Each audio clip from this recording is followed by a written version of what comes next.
కనుక నిజ స్థితిలో ఈ జీవుడు స్పష్టంగానే ప్రకాశిస్తా.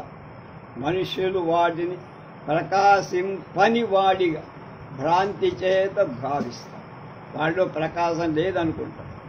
ఈ విధంగా చేసే భావన ఏది ఉందో అదే ప్రతిబింబం అంటారు, ప్రతిబంధం అంటే అడ్డు. కలదు, ప్రకాశిస్తోంది అని వ్యవహరింపతగిన పదార్థాన్ని విరుద్ధంగా లేదు, ప్రకాశించటం లేదు అని వ్యవహరించటమే ప్రతిబంధం. ఈ ప్రతిబంధకం వలననే జీవ ప్రకాశం ఆటంకపరుపబడి ప్రకాశ స్వరూపుడు అవటం చేత అతడు మనోహరాకారాల చేత కలిసి విభాగం చేయరాకుండా కొంత ప్రకాశిస్తుంది. ఇదే అతని సామాన్య ప్రకాశకాలం. వీడు జీవుడు, ఇవి ఇంద్రియాలు అని ప్రత్యేకంగా తెలవటం కదా విశేష ప్రకాశం అంటే అర్థం. కనుక ఈ ప్రతిబంధం ఉండటం చేత జీవరూపం ప్రకాశించినా ప్రకాశించనట్టు కల. అది జీవుడు కలడని అందరికీ తెలుసు కదా, ఇందులో అప్రకాశం ఏమీ లేదు కదా. ఆయన యొక్క ఆనంద రూపం మాత్రం ప్రకాశింపకుండా ఉంటే ప్రకాశింపనివ్వండి. దానిపై చెప్పిన ప్రతిబంధకం ఉంటే ఉండనివ్వండి అంటావా? సరి విను. జీవస్వరూపం కలదని మాత్రమే కాదు, ప్రకాశిస్తోంది అని కూడా సామాన్యంగా తెలుస్తాం అని మేం కూడా చెబుతాం. విశేషంగా మాత్రం తెలియలేదని దాన్ని చెప్తాం. విచారింపగా జీవుడి యథార్థ స్వరూపం దేహాదుల కంటే వేరైంది, సుఖ దుఃఖాదుల సంబంధం లేనిది. ఇంతెందుకయ్యా, అతడే పరమేశ్వరుడు. ఈ యథార్థ స్వరూపం ఎవ్వడికైనా స్పష్టం అవుతోందా? లేదే కదా. అలా అవటం చే కేవల సామాన్య జ్ఞానం ఉన్న లాభం కలగదు. అలాగే ఈ సామాన్య జ్ఞానం కూడా వివేకవంతులకు మాత్రమే కలుగుతుంది. కానీ సర్వసామాన్యంగా అందరికీ ఉందా? రాదు. కనుక దేహంలో దేహాన్ని ఆత్మగా భావించి వాదించే వాళ్ళు కూడా లోకంలో చాలామంది. కనుక జీవస్వరూపమంతా ప్రకాశ అప్రకాశాలతో ఉంది అని చెప్పు. ఈ విచారణ ఆనంద రూపాన్ని ఒక్కదాని గురించి మాత్రమే అనుకుంటున్నారా? కాదంటారు. అది వాదం కోసం మాత్రమే ఉపలక్షణంగా, అంటే ఆనంద రూప ప్రకాశం గూర్చి చేయబడిన నిర్ణయాన్ని ఆశ్రయించి సత్యజ్ఞాన రూపాల యొక్క స్వభావాన్ని నిర్ణయించాలి అని ఊహించటానికి సాధనంగా గ్రహింపబడిందని మొదటే మనం చెప్పుకున్నాం. కనుక ఎలా చూసిన విపరీత భావనా రూప ప్రతిబంధం వల్ల జీవరూపం దానికి భిన్నం అవ్వటం చేత బ్రహ్మరూపాన్ని ప్రకాశింపచేస్తోంది, ప్రకాశింప చెయ్యకుండా ఉంది అనటం ఇప్పటి సిద్ధాంతం. ఈ విధంగా విపరీత జ్ఞానమే ప్రతిబంధకం అని చెప్పి దానికి అంటే ఈ విపరీత భావమే అడ్డు చెబుతోంది, అడ్డు వస్తోందని చెప్పడానికి కారణాన్ని ఇప్పుడు చెప్పేటువంటి శ్లోకం 14వ శ్లోకంలో చెప్పు. తస్య హేతు సమానాభిహార ఉత్తరధ్వనిశ్రుతౌ ఇహానాదిరవిజ్జైవ వ్యామోహైక నిబంధనం. 14వ శ్లోకం. తస్య హేతు సమానాభిహార ఉత్తరధ్వనిశ్రుతౌ ఇహానాదిరవిజ్జైవ వ్యామోహైక నిబంధనం. పుత్రధ్వనిశ్రుతౌ, పుత్రుని యొక్క ధ్వని, కంఠధ్వని, ఇందాక వేదం చెప్పేది ధ్వనిని శృతౌ వినుటయన్ అధ్యేతృవర్గ మధ్యస్థ అనే శ్లోకంలో చెప్పబడిన దృష్టాంతంలో తస్య ఆ ప్రతిబంధకం పుత్రుని కంఠధ్వని వినబడకుండట కారణమైన ఆటంకం హేతు కారణం. సహనాభిహార సమాన అనేక మందితో కలిసి అభిహార పలకటం అనేకుల కంఠధ్వనితో కలిసి రావటం చేత పుత్ర కంఠధ్వని విభాగించి ఎరగటానికి వీలు లేకుండా ఉంది కనుక ఇక ఈ జీవుడి విషయంలో వ్యామోహైక నిబంధన, వ్యామోహ విపరీత జ్ఞానాన్ని ఏకా ముఖ్యంగా నిబంధనం కూర్చేటువంటి అంటే విపరీత జ్ఞానాన్ని కలిగించే అనాది ఉత్పత్తి లేని అవిద్యయే హేతు కాదు. ఈ ప్రతిబంధం లేకపోతే ఈ ప్రతిబంధం దేని వల్ల కలిగిందో చెబుతా వినబ్బాయి. అధ్యయనం చేస్తున్న బాలుడు మధ్య తన పుత్రుడు ఉన్న కంఠధ్వని ప్రత్యేకంగా గ్రహించరావటానికి కూడా ప్రతిబంధకమే కారణం అవటం నిర్వివాదాంశం. ఆ మొత్తం గొంతులో తన కొడుకు కంఠం ఇది అని గట్టిగా చెప్పదు. అది కనుక ప్రకాశ అప్రకాశాలు గల ప్రతి పదార్థంలో ప్రకాశం ఉంది, ప్రకాశం లేకుండా అనేటువంటిలో ఈ ప్రతిబంధకమే విశేష జ్ఞాన భావానికి కారణం అవటం చేత ఇదివరకే మనం చెప్పాం. కనుక ప్రతిబంధ లక్షణం ఇక్కడ కూడా పుత్రుని కంఠధ్వనిని వినటం అనే దృష్టాంతంలో కూడా అది అన్వయిస్తుంది. పుత్రుని కంఠధ్వనియే కలదే వాస్తవ స్థితిలో చక్కగా ప్రకాశిస్తున్నది, లేకపోతే దానిలాగా ప్రకాశించని దానిలా విపరీత జ్ఞానం చేత భావింపబడుతుంది. కనుక దృష్టాంతాన్ని ప్రకాశ అప్రకాశాలకు ప్రతిబంధమే కాదు. ప్రతిబంధం అంటే ఏమిటి? విపరీతమైన జ్ఞానమే అని మొదట్లోనే చెప్పా. దృష్టాంతంలో ఈ విపరీత జ్ఞానానికి కారణం తోడి బాలుర కంఠధ్వని అనేక మందితో కూడి చదవటం చేత ఒక్కడి కంఠధ్వని విభాగించటకు వీల్లేకుండా ఉందని అందరికీ తెలిసిన విషయమే కదా. అలాగే జీవుడి విషయంలో కూడా విపరీత జ్ఞానం ఒక్క కారణం కలదు. అదే సర్వలోక మోహిని అయినటువంటి అవిద్య, అజ్ఞానం. దీని స్వరూపాన్ని ఈ క్రింది శ్లోకంతో సమన్వయంగా నిరూపింపు. ఈ పక్షం వివరణ చెప్పు. ఈ పక్షం యుక్తియుక్తగా ఉండాల. జీవ బ్రహ్మాలకు భేదం లేదన్నావు, ఆ తత్వాన్ని ప్రకాశిస్తూ ప్రకాశించలేదంటావు. దీనికి కారణం అజ్ఞానం అంటావు. లోకంలో జడ పదార్థాలు జడ పదార్థాలు రెండు మాత్రమే ఉందంటావు. అందుచేత చేతన పదార్థం జీవ బ్రహ్మైక్యమైందని ఒకటే ఉందన్నావు. ఈ జ్ఞానం ఎవ్వడికి ఉందయ్యా? జీవుడికి చూసినవాడు. అతడికి బ్రహ్మానికి భేదం లేకపోవటం చేత బ్రహ్మానికే అనాది. ఇది ఇష్టం కాదు కదా. ఇక జడానికి అజ్ఞానం ఉండటం అనేది సంభవింపదు అంటం లేదుగా. తెలుసుకొనగలవాడే అని తెలుసుకొనబడదగిన ఉంటాం. మనోధర్మమైన జ్ఞానం మనోరహితమైన జడాలు ఎలా కలుగుతుంది అని అంటావేమో విను. వాస్తవ స్థితిలో జీవ బ్రహ్మాలకు భేదం లేకపోయిన లోక అనుభవాన్ని అనుసరించి చూస్తే భేదం కలగదు. పరమార్థంలో లేకపోయిన వ్యవహారంలో భేదం ఉందిగా. అట్లా కనుక వాడు వేరు, రాముడు వేరు, కృష్ణుడు వేరు, కానీ వాళ్ళలో కానీ ఇద్దరిలో ఉన్నది ఒకటి. అది అక్కడ ఈ భేదాన్ని ఆశ్రయించి ఆ అజ్ఞాన జీవుడిలో ఉంది అనుకో. దానివల్ల అతడు స్వస్వరూపభూతుడైన తనకంటే భిన్నుడిగా తలస్తున్నాడు.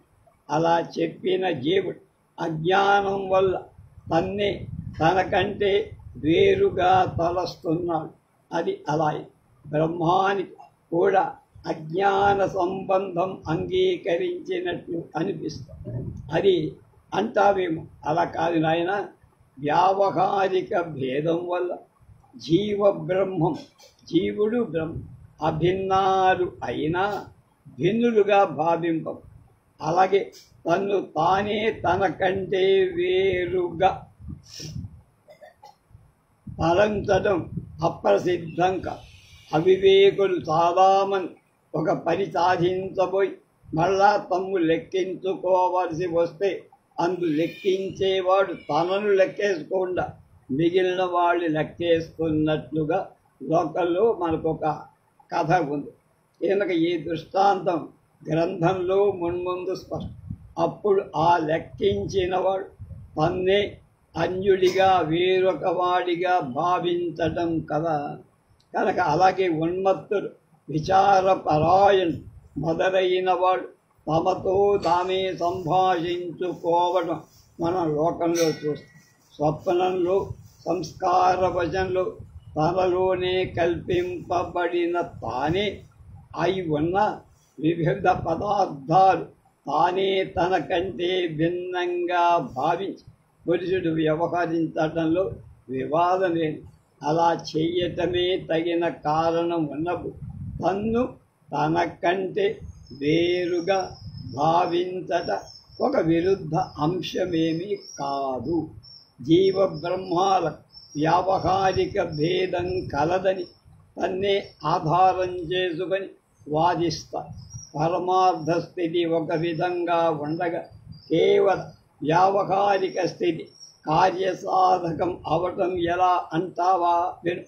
ప్రపంచంలో అన్ని విషయాలు ఈ వ్యావహారిక స్థితిని ఆశ్రయించే జరుగుతాయి. సర్వశాస్త్రాలు దీన్ని ఆశ్రయించే ఉపదేశాలు ఇస్తుంది. సర్వ కార్యాలు దీన్ని ఆశ్రయించే జరుగుతాయి.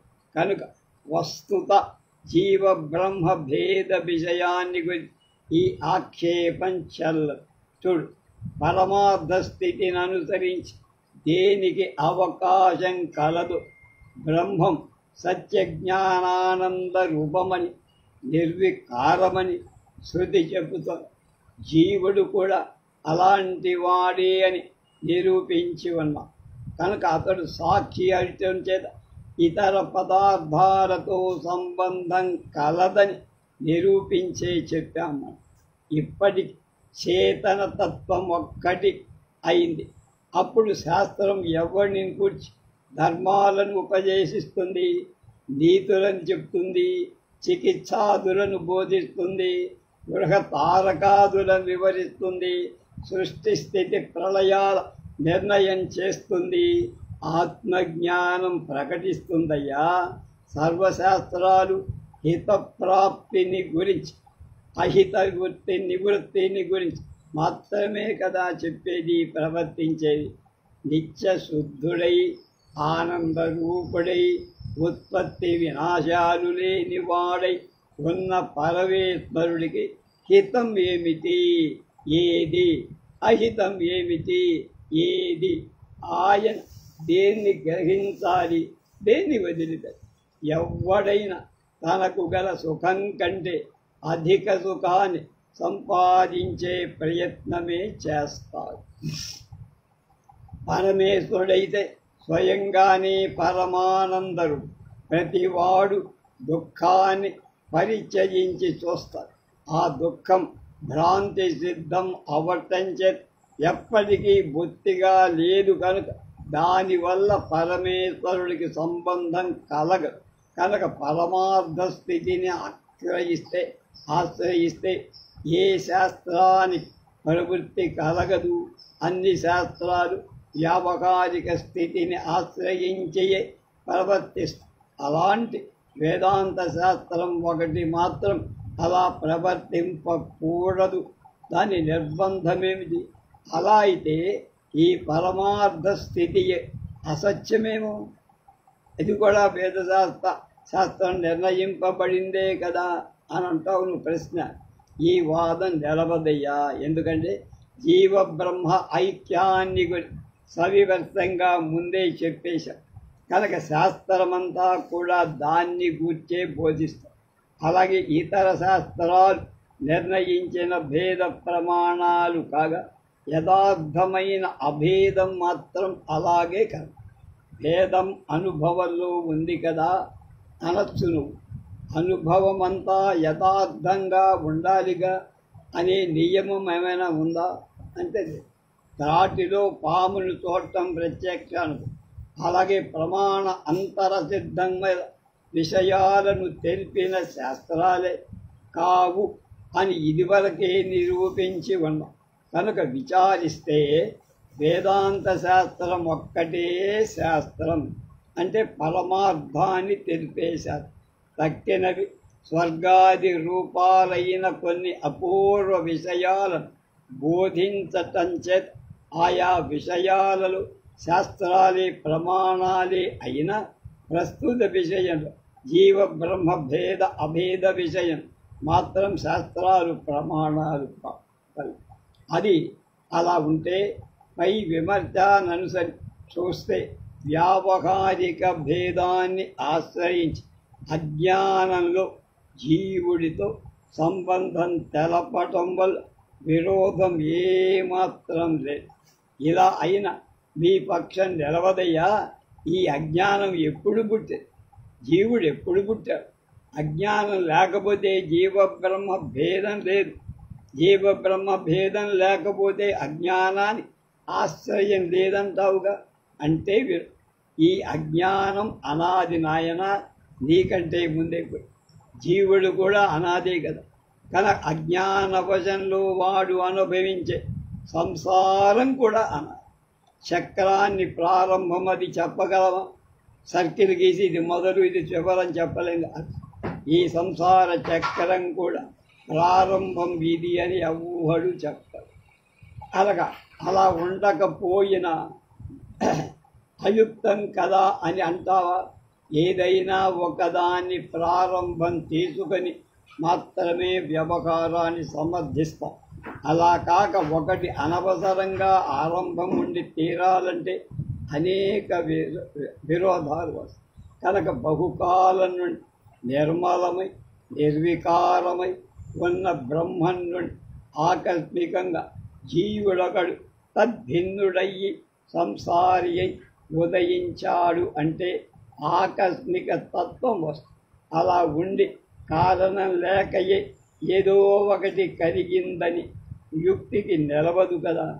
కనుక ఆ జీవుడు నిరర్ధకంగా తానేం చెయ్యలేక బహువిధంగా సుఖ దుఃఖాలు అనుభవిస్తానని కూడా అనాల్సి వస్తుంది. మొట్టమొదట జీవుడి సుఖ దుఃఖ హేతువులైన పూర్వకర్మాలు లేవు కదా. అది ఎలా జరుగుతుంది? అది నిషిద్ధమే కదా. అలా చేయండి వచ్చే అంతకంటే అయుక్తమేది కలదు. ఇవి కూడా అది కలిగిన పదార్థాల అంతం కూడా ఉండాలి. ఇప్పుడు ఒకటి జీవుడు ఆకస్మికంగా నశించాల్సి వస్తుంది. అప్పుడు అంత్య జన్మలు చేసిన కర్మలు ఫలశూన్యాలైపో. ఈ జన్మలో చేసిన కర్మలని ఫలశూన్యం. అది అయుక్తమా? అయుక్త. కనుక జీవుడి కాని అతని చేత అనుభవింపబడి జనన మరణ రూపమైన సంసారం కాదు. అందరి సుఖ దుఃఖాలు కాదు. కారణ కర్మకు కాదు. సర్వానికి మూల కారణమైన అజ్ఞానానికి కానీ ఆది కాదు. అజ్ఞానం అంటే భ్రాంతియే అవటం చేత జీవాది భేదం దానివల్ల పుట్టింది మాత్రమే అవటం చేత దానికి అంటే అజ్ఞానాది సర్వ ప్రపంచానికి అంతం మాత్రం ఉంది. వాటిని చూసి భ్రాంతి వలన పాముని గ్రహించిన దీపం తెచ్చి ఇది పాము కాదురా తాడు అని చూపగాడే వాడి భ్రాంతి పోతు. అలాగే ఇది ప్రపంచం కాదు, నువ్వు జీవుడవు కావు, సర్వం పరబ్రహ్మమే. అని చూపినప్పుడు ఈ భ్రాంతి తొలగుతుందని తెలుసుకో. కనుక జ్ఞానోదయ పర్యంతం అనాదిగా ఈ జీవుడి అజ్ఞాన సంబంధం ఉంటుంది. ఆ అజ్ఞానం జీవుని ఆశ్రయించి పరమేశ్వరుని కప్పేస్తోంది, ఆచ్ఛాదిస్తుంది. జీవ పరమేశ్వర్ పరమార్థ స్థితిలో ఒక్కటే అయినా వ్యావహారిక భేదాన్ని ఆశ్రయించి ఇలా చెప్పబడిందని ఈ కేతువు కూడా చక్కగా లేదయ్యా, ఏదో గ్యాస్ కొడుతున్నావు, ఊహకు అందని విషయాలన్నిటిని ఇలాగే సమన్వయించు. ప్రమాణానికి అగోచరమైన దాన్ని ఈ హేతువు అంగీకరించే కార్యం. దీనికి అసలు ఉదాహరణే లేదు, దృష్టాంతం. అలాంటి హేతు అంగీకరించేవాడు ఎవడవు అని అంటావా? మీ వాదానికి మీకు సమ్మతం. ఈ హేతు అప్రమాణికమైన మా సిద్ధాంతానికి కొరత ఏది. అంతేకాక దీని అప్రామాణ్యం కలగటయే నీకు అభ్యర్థని. వాస్తవ స్థితిలో బ్రహ్మ భిన్నమైన పదార్థం ఒక్కటి లేదు, సర్వం కల్పితమే అని అన్నాం కదా. మా మతం ఇప్పుడు విచారించవయ్యా.